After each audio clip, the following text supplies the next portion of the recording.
friends. Welcome to Flosstube and Variety Show number 133. I think 133. You will know because the little slide at the beginning has the correct number. Today is November 1st, 2024. So here's the theme, where has the time gone? And I'll try not to say that anymore this whole year. I'm Emily Williams in Chapel Hill, North Carolina. Thank you so much for joining me. And if any of you are joining because you heard about me through the Schoolgirl Samplers of Western New York event that Leslie and I put on 2 weekends ago, you're especially welcome.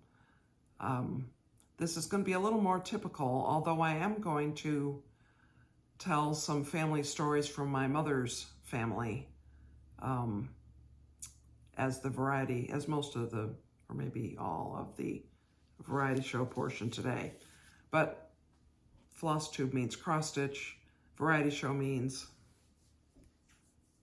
other things sometimes discovered randomly as I start talking about them. But anyway, cross stitch first. I have spent a little time on Harriet Salt, Hands Across the Sea. This is a gigantic multi-year project. Let me move my needle minder up to, whoops, the needle didn't come with it, all right. And this is the size, but here's what I've done. And what I did is I added a couple of letters up here. I think the O and P I added. And then I added a little bit to this section here, over on this margin. This is going to be really a spectacular piece when it's done. And these alphabets are, I mean, they're beautiful. But here I am, I'm way up here. Now, interestingly, I decided to think about being a little more systematic than just picking it up at any random interval, and decided what kind of goals would I need to set for this if I were going to stitch it in, say, 3 years. So it turns out that it's printed on 30 pages. And right here, I think that this, sort of to the end of the E, the beginning of the F, down to about half of the alphabet below this, is a page. So I'm almost done with that first page, and I've done the top bit of, I think it's 3 more pages. Q is on the page also, and that might possibly be, I think it's a 3rd page, I don't know. But it's 6 pages across and 5 pages down, 30 pages. So to do it in 3 years, I would need to do 10 pages a year. And I started this in June, and I've done 1 page. So that's just sort of an idea. Am I going to really try to do it in strictly 3 years? Of course not, because I don't hold myself to that kind of schedule. But that was just a way that I thought I would consider what quantity I'm talking about. Of course, I'm showing you Sampler 193 every week these days because it's going to be done soon. I did about 500 stitches this week. I am 1,600 stitches from the end. And I feel as if I'm really close to a tipping point. In fact, I felt close to a tipping point where I would want to stitch nothing but this until it was finished on about Tuesday. And I decided that I just couldn't do that. This is not the week for that. So I stopped stitching on it, actually. I feel as if if I do another couple hundred stitches, maybe 400 stitches, I will be at the point where I'll just say, you know what, let's just finish this. And that's great. I want to do that, but I sort of want to plan for it. It's sort of like when I'm reading a really good book. And I'm getting, say, 2/3 of the way toward the end of the book, and it's 10 o'clock at night. And I think I could read another few chapters, or maybe I better put this down, because there's a point in a good novel that you can't put it down. And I don't want to reach that point at bedtime. I want to reach that point in the morning, say. So that was sort of how I felt about that. I also worked a little bit more on Nancy Cook. This is just the most quirky little sampler. This is a release only for attendees of the 2025 edition of the Great British Sampler Weekend, which is now being called Mrs. Parkman's Academy of Needlework. And the big point of this is, first of all, it was stitched in New York State, and secondly, this is a dividing point between two pieces of linen. And so we are to stitch it like that and then use the instructions provided to do a flat felled seam. Once again, my needle minder is in the way. Let me move it. And here I am. So this top half is about 3 lines from the bottom of the top half. And this is, I think, Baked Clay by Fox and Rabbit. And I'm going to do the bottom half on, I think it's Up in the Attic by Fox and Rabbit, which is the same basic creamy gray color that this is. So I think it'll look nice stitched together, you can see. Anyway, this is very quirky, and at some point I'll spend more time talking about how quirky I think it is. And so I did Harriet Salt, which is red. I did 193, which is red. I did Nancy Cook, which is blue. And I decided I needed some color. So I pulled out Jane Thompson, 1838, by the Scarlet House.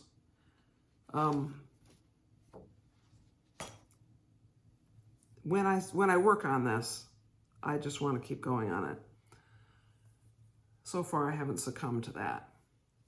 So what I did this time, I mean, really almost entirely, I didn't spend a lot of time on it, but I started that band that goes beneath the verse. I had gone ahead and worked down all 6 lines of the verse in order to position that band correctly. And so I've done the first 5 little, they're not fleur-de-lis, but little designs in that undulating band. So it's pink. You really, it's hard to see. I don't know if you can see that in the camera at all. In person, it's hard to see, but it's one of those things that I think is attractively muted. And the thing overall is not muted. The piece overall is really, I think, nicely, vibrantly colorful. So I'm not worried too much about the fact that a couple of those are hard to see against this fabric. This is 36 count Sleeping Bear and the NPI silks. I got this as a homespun needlework exclusive release from Shepherd's Needle back last year, I think, and probably last year, possibly earlier this year. I don't really remember. And it came with, you could have your choice, so I chose the NPI silks. So that is what I've been working on this week. And it doesn't seem like much. I also had some things I did for the Queen City Sampler Guild newsletter. I finished pulling that together. I'm the newsletter editor for that, which I really enjoy doing because it's let me begin to get to know a little bit the other officers and people who submit articles. And one regret I have is that Linda Mosh, who is part of that guild, was at our event last weekend, and I knew she was going to be there. And just in the hubbub of the day, I forgot to seek you out, Linda, if you're watching. So my apologies. I hope I meet you at something next year. Since I live in North Carolina, I don't come to all the stitch-ins and things like that because driving 8 hours to spend a Saturday stitching and then driving home is not really practical for me. So I wanted to talk about, right, I was thinking there were two things. Yes, two other things. One is I want to invite you to take part in a 14-month adventure with Hannah Green, which is the 2024 Queen of the May by Hands Across the Sea. This is a beautiful, beautiful sampler. 1826. It has numerous animals. We're going to be taking identification of what that animal is, although I think I mentioned to you sometime my current vote is for a cat. And once it's stitched, it may be easier to see that that is possible. But it's a beautiful border, a lot of grass, a nice house, bushes, trees, this quirky little shepherd over here. The peacocks are just hilarious to me.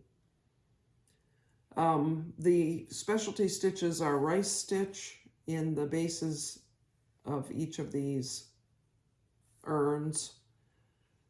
There's satin stitch in the feathers of the peacocks, and there's over one in the verse and these flocks of little birds there.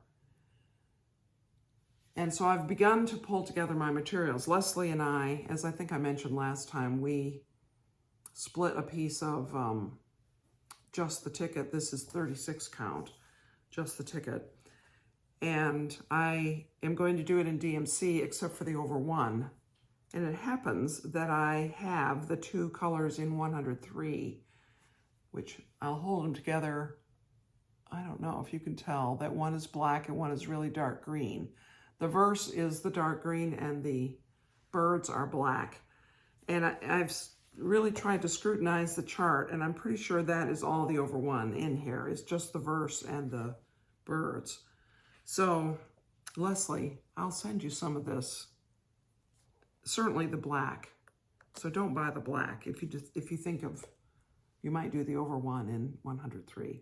I haven't tried 36 count with DMC over one, but I don't want to fight with it. So back to this, the 14-month idea here.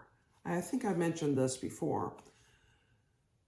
This, she dated this, it says Hannah Green's work, March 1st, 1826, age 12 years. So she finished it March 1st, 1826. So if we start January 1st, which is our plan, that's 14 months, January through the end of February 2026, to finish it on March 1st, 2026, 200 years after Hannah Green did. So that's kind of our thought about that.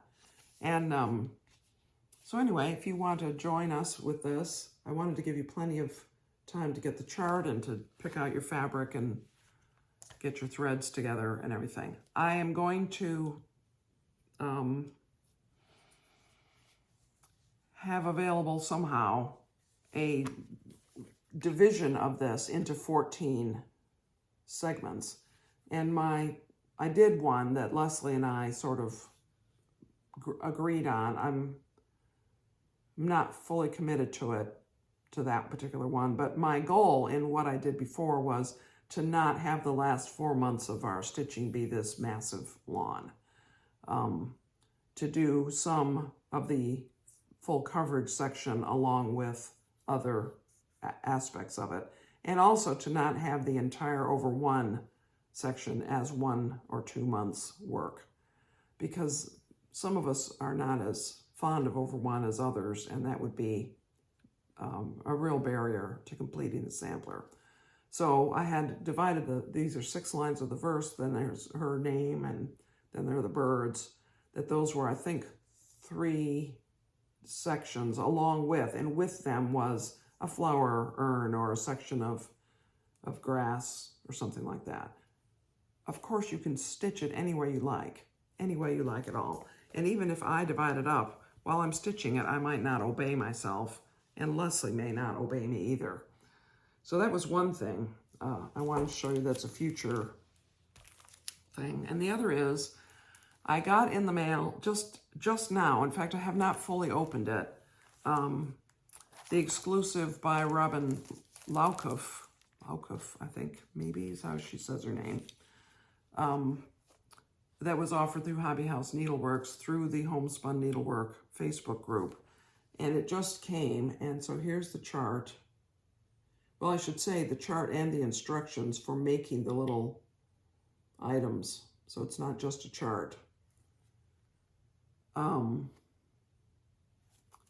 it's a little sampler and a needle book and a scissor case and a something.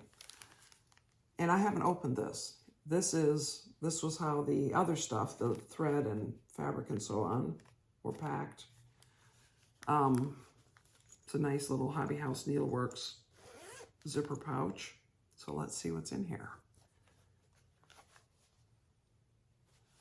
Let's see. So I'm going to just pull this out. So this is painter's thread.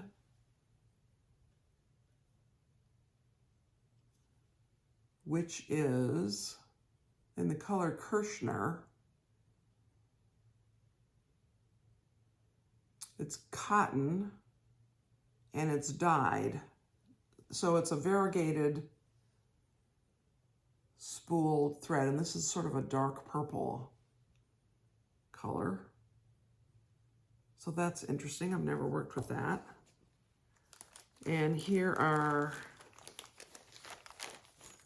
ooh, this is pretty, the 103s.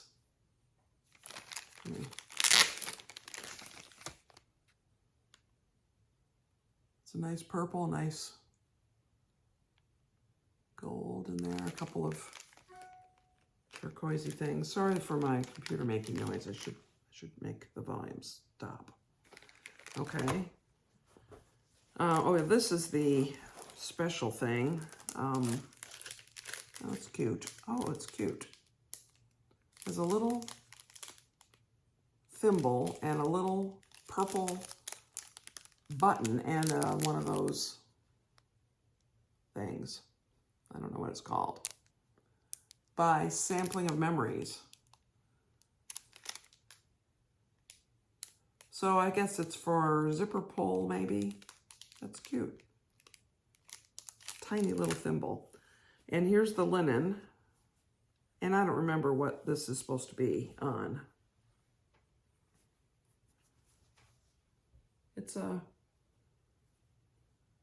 It's probably not quite a fat quarter, but it's very pretty. I wonder what that is. I wonder if this says what it is. I'm sure I knew at the time I ordered it.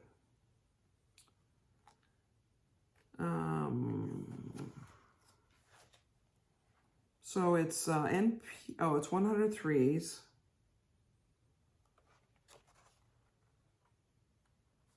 Sampler, pin cushion, scissor holder, and needle book.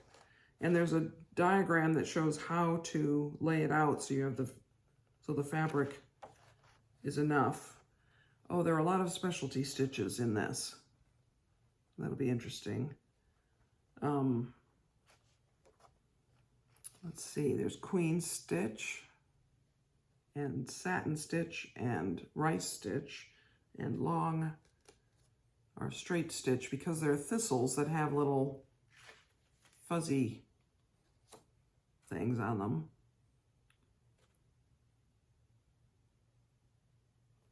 Okay.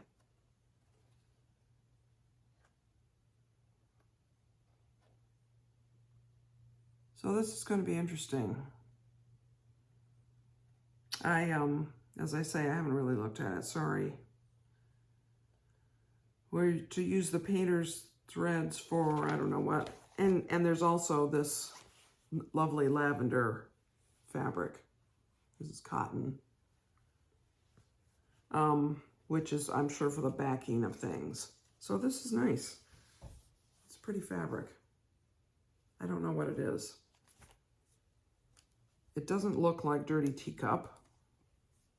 And I'll have to look back and see what the advertising was, because I don't immediately see in this book what was supplied or what was supposed to be supplied with it. And that's that. So that is interesting. So that is going to be a project coming up. So it's interesting. So the musing that I'm doing here is that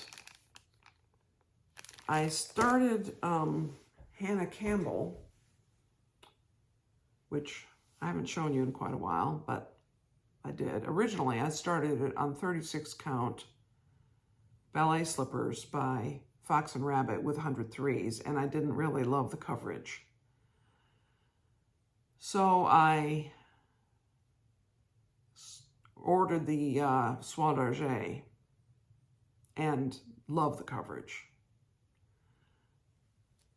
So that makes me a little concerned about whether I'm going to like the 103s on this 36 count. Unless this is 40 count. I don't remember. You know, it's funny that it is not labeled in the selvage anywhere. Well, clearly I'm going to have to do some research. But as I look at it, this looks like 40 count. Because I would have learned my lesson, right? So I think that must be 40 count. There we go. So I'll let you know how that goes. I mean, I sort of feel as if things that I have kitted are practically started. And so it's not the same as starting something new if I already have a kit for this, if it's already ready to go. And especially if I bought the kit. Now, if I gather together my own supplies, that's a little different, because then I pulled it out of my stash, and that seems like I could put it back in my stash. But this I bought in order to do it as it is. So I think that that feels different to me from, yeah, it's all justification. Anyway, let me tell you a little bit about my mother's family.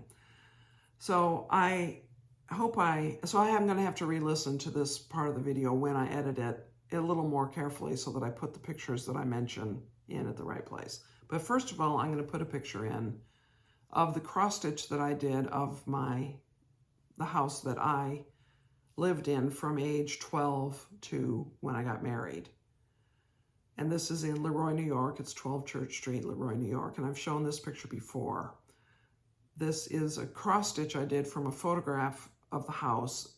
And my husband was working for IBM, newly working for IBM at the time. And the idea of digitizing photographs was a very new idea. And he, in the lab that he was working in, was able to do that. He had the equipment to do it. And so he and I spent a Saturday there, and he did it. And I don't know what I did, read a book probably. So that's how this came to be. And I stitched it in honor of this house's 100th birthday, the 100th anniversary of its construction. And so now this next picture that I'm putting in is from a book in Leroy, New York, which is called Leroy 1940. And this book was created with photographs of the people and houses, I think maybe a few of the buildings on Main Street, and maybe the churches. I don't remember that, because I haven't looked at the book myself in quite a while. But certainly people and houses who lived in Leroy in 1940 as a record of the town. And it was like 4 copies existed, and I think 2 maybe copies exist. Maybe only 2 ever did exist. But when I lived in Leroy, there was a copy in the library. And so I would page through it, and I was always interested in this picture because this is that house. This is 12 Church Street. And you can see that so I'm looking, when I look away from the camera, which you probably can't see me looking away from the camera because the picture is there. I'm looking away from the camera at my computer because I have the picture open. And you can see that underneath there it says, Home of Dr. and Mrs. Skinner, 12 Church Street, built in 1887, builder Miles A. Merritt. It's so interesting that these houses included who the builders were. And then it gives who's in the picture. Dr. and Mrs. Merton Ross Skinner, Myra Elizabeth Parmalee are numbers 3 and 5, counting from the left. So if you count to the left, you can see that. And I'm going to put a picture that focuses in on the little group of people. And then it says Scott Wallace Skinner, 4. So he is sitting between grandparents. He's my uncle. Our son Scott, there are several Scotts in the family line, and our son Scott was named Scott for the Scotts in my family line. And then the 2 girls sitting down, number 1, Orpha June Skinner, that's my mother, and number 2, Ellen Roy Skinner is my aunt. Now, my mother died in 1999. My Uncle Scott died in the early 90s or late 80s, I believe. I think late 80s. My grandmother died in 1969 at the age of 82. And my grandfather died in 1952 at the age of 82. So if you do the math, he was 17 years older than my grandmother. So there they are sitting on the lawn. It's clearly a beautiful, probably summer day based on the leaves and the fact that there are no leaves on the lawn. And they brought their rocking chairs down from the big porch there to sit on the lawn for this picture. So there were 2 things. I'm going to go back out to the bigger picture. There are 2 things I think are interesting about this picture, in addition to this being my family. One is the fact that the car is pictured there. And the reason I think that's interesting is because in 1940, I'm going to guess that not everybody had a car. But if you had a car, that was something. And it's not a cheap car. It's a nice car. I mean, I can't tell what it is, but it's a nice car. And I think that this is a symbol of my grandfather being a doctor because he had to drive around and make house calls. He did have an office in the house there, and there was a waiting room. So there were 2 rooms of that house. It was a huge house. It is still in existence, a huge house dedicated to his 2 rooms of it were dedicated to his medical practice. There was the waiting room and there was the office. And we called those rooms, the waiting room and the office, forever. I mean, forever we called that the office, even though I had never known my grandfather. He died before I was born. But still, that was the office. And the front room, we called it the front sitting room eventually, after Byron and I got married. But before that, we called it the waiting room. So where do you think that is? Well, I think it's in the waiting room. And that room was sort of storage space for quite a while. But anyway, back to the people. So he was a doctor. And the other thing that's interesting, I'm going to show again the picture of the people there, is that he's holding a bird. That is a cockatoo whose name is Joe Bird. Now I say is, but probably Joe Bird is no longer alive. However, cockatoos in captivity they can live to be 100. They live a very good, hale and hearty human lifespan in captivity. In the wild, probably not so long as that. But in captivity, they live a long time. And so if you get one of these large birds, the larger parrots, cockatoo, it's a commitment. You're making a commitment to that bird the way you would a person almost. I mean, it's not a person because it's still just a bird, but in terms of longevity, it's something. So, Joe Bird, they had Joe Bird. Now, my grandfather, Joe Bird, they actually had two birds. They had two cockatoos. The older one was named Polly, and I don't know whatever happened to Polly, but by the time I started hearing stories, Polly was old, and not doing what I'm about to describe Joe Bird as doing, but Joe Bird was performing. Joe Bird had learned a lot of little tricks, and my grandfather would take him to the church bazaar or to the old folks home or places of that sort around in the area to do a little show. I mean, clearly if it was the bazaar, it was to raise money for the church. I'm not sure what other than entertaining the residents, if there was any other reason to take Joe Bird to these other places. And Joe Bird marched around in time to music. He whistled Yankee Doodle. He would march around with a flag and whistle Yankee Doodle, maybe all of that. And I think he might have even worn a little hat or something. Seems to me there was a costume element to this story. And he smoked a cigarette, and he talked. And one time, one of the stories about Joe Bird is that he had been out. So Joe Bird called himself Polly, probably because there had been another bird named Polly. But I think by the time this particular tiny anecdote happened, there was no Polly. Anyway, Joe Bird had been out. My grandfather had him out and done a whole day's worth of shows and brought him home and put him back in his area, which not sure where that was. And Joe Bird said, "Poor Polly's tired." And, you know, we think of birds as being not self-aware, maybe.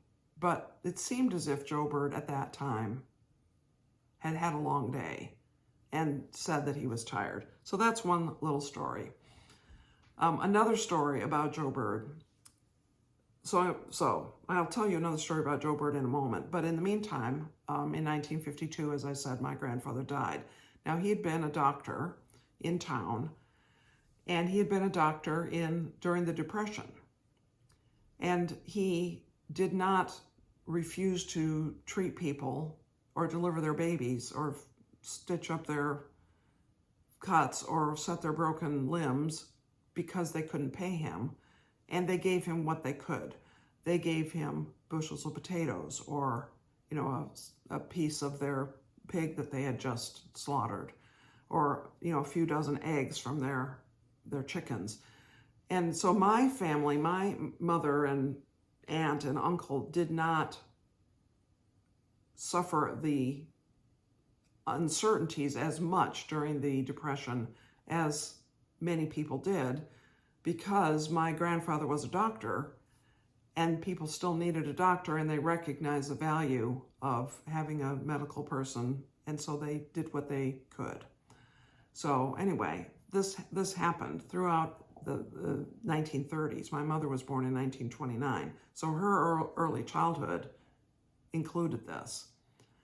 So my grandfather died in 1952, and at the visitation, many people, longtime residents of Leroy, came up to my grandmother and pressed a little money in her hand and said, "Your husband, Dr. Skinner, visited and took care of my mother, and we could only pay him a few dozen carrots, and so here's some money." And we could only, they delivered my nephew, he delivered my nephew, and we couldn't pay him, and now he's 22 years old, and here's some money.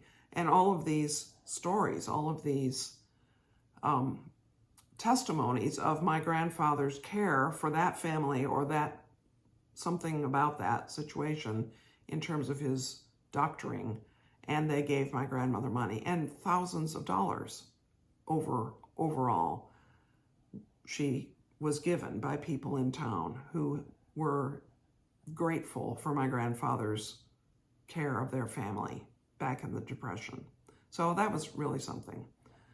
So fast forward to I'm in high school. I'm pretty sure it was in the 1970s.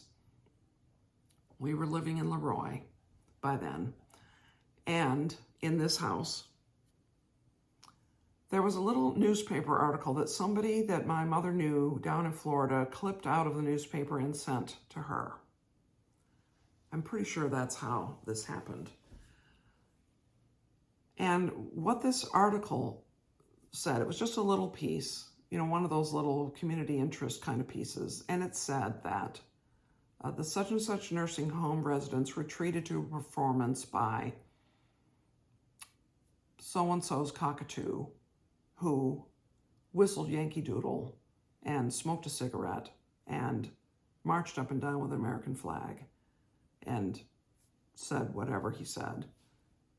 And it was Joe Bird. It must have been Joe Bird because it was exactly the kind of entertainment that Joe Bird had done when my grandfather would take him around. So after my grandfather died, my grandmother said, I cannot keep this bird. And so she sold him to somebody who took him to Florida. So my grandfather died in 1952, and this was more than 20 years later. And Joe Bird was entertaining at nursing homes. And so that was just something, I mean, we never were able to follow back up and trace that down to find out the history of the bird that was in the article and directly link it to our bird, but it must have been. And I never knew Joe Bird. But that just shows I could have known Joe Bird. By the 70s, my grandparents were both dead, and I did know my grandmother very well, but I never knew my grandfather. But I could have known this bird, who was such a part of their life and my mother and aunts and uncles' lives. So one more little story. My mother and aunt, in their large backyard one time, found a baby squirrel, which for some reason, my grandmother allowed them to bring it to the house and feed and raise. And they raised the squirrel, and his name was Skippy, and he was their pet. And so in this huge house, there was a back stair area, which originally, when the house was built, was meant for the servants to come up and down.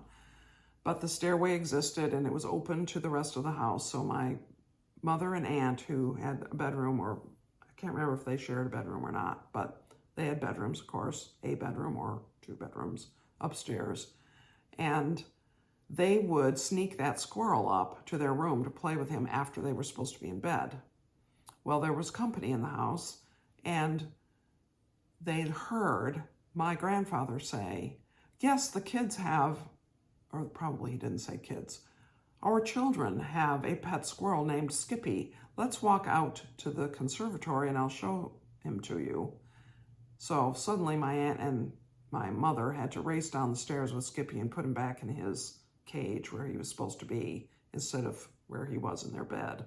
And so anyway, again, I never met Skippy. I don't know how long Skippy was part of the family. It's hard to picture that they would have kept an adult squirrel very long after he had fully grown up. I don't know. But anyway, there are a lot of stories I could tell about the house and about my living there, and other stories about my mother and my aunt. My aunt is alive. She is going to be 97 in December. Unfortunately, she is no longer as sharp mentally as she was her whole life, where she was one of the most brilliant people that I knew in her particular areas of expertise and areas of brilliancy.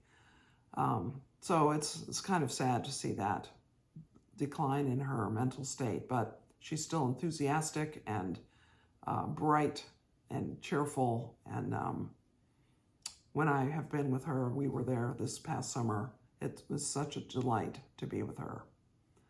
And she's sort of an optimist. So anyway, that is plenty for today. Again, thank you so much for watching. I hope you found something interesting in my stitching or in my storytelling. I will be back next week with another video, I expect. I don't foresee a reason not to. And in the meantime, I hope your stitching is going well and your family remembrances are entertaining to you and as mine are to me. Thanks so much for watching. Many blessings to you, friends.